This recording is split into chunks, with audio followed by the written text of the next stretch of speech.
धन्यवाद madam.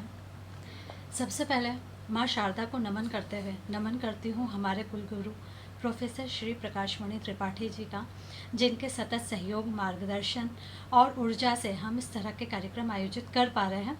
Sir को बहुत बहुत धन्यवाद। जैसा आज का विषय है सामाजिक विज्ञान और भारतीय परंपरा, अपने आप में बहुत ही महत्वपूर्ण विषय है। विषय की शुरुआत मैं करना चाहती हूँ सामाजिक विज्ञान क्या है इसे। सामाजिक विज्ञान के अंतर्गत हम समाज का अध्ययन करते हैं। किसी भी देश का समाज विभिन्न तरह की संस्कृति, रीति रिवाज, जीवन शैली, मूल्यों, आस्थाओं से मिलकर बना होता है।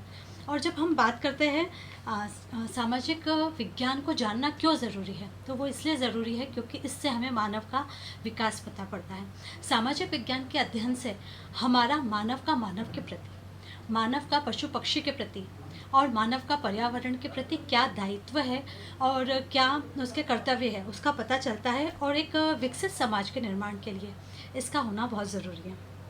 परंपरा की बात की जाए तो परंपरा किसी भी समाज की सामूहिक और सामाजिक विरासत है, जो कि समाज के लोगों के द्वारा ही एक पीढ़ी से दूसरी पीढ़ी तक हस्तांतरित होती है। परंपरा से ही किसी समाज की पहचान होती है। परंपराओं को जानना क्यों ज़रूरी है?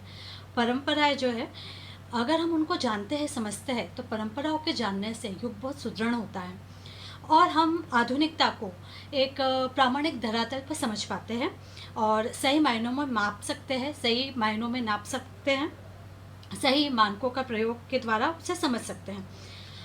कई बार आधुनिकता के नाम पर हम सही और गलत दोनों के बीच में जो एक कहना चाहिए समझ की ज़रूरत होती है वो नहीं कर पाते हैं।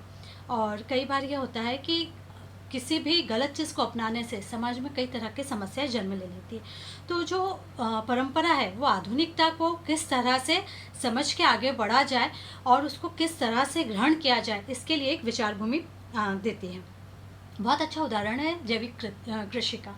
पहले जो हमारे यहाँ कृषि होती थी उसमें हम गाय के गोबर और अन्य जो भी जैविक चीज़ें हैं उसका प्रयोग करते थे। और जब बाद में ये कहा जाने लगा कि भाई अगर आपको कृषि की